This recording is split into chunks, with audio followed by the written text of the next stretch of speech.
আমি অকণমান সময় আপোনাৰ পৰা ল'লোঁ বিধায়ক ফণী তালুকদাৰ ডাঙৰীয়া মোৰ সৈতে উপস্থিত আছে কেনে চলিছে কাম কাজ কেনে চলিছে কামটো বহুত ভাল কাৰণ এই সমষ্টিটো ভৱানীপুৰ সমষ্টি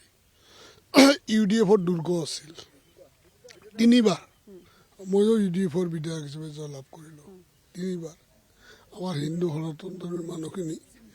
একেবাৰে ভাগি পৰিছিল উন্নয়নৰ ৰাস্তা দেখা নাছিল তাৰপিছত মই UDFৰ বিধায়ক মাত্ৰ 3 মাহত পদত্যাগ কৰি বিধায়ক পদত্যাগ কৰি মই বিজেপিত যোগদান কৰিলোঁ বিজেপিত জয়লাভ কৰিলোঁ সকলোখিনি কাম মানুহে মনে ভবা কাম হৈ গ'ল আৰু আজি মই এজন ভৱানীপুৰ সমষ্টিৰ বিধায়ক হিচাপে আৰু ভাৰতীয় জনতা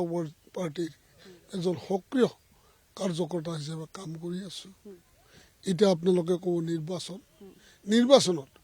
দলীয় কৰ্মী হিচাপে কাম কৰি আছোঁ টিকট বিচাৰিছোঁ যদি দলে টিকট দিয়ে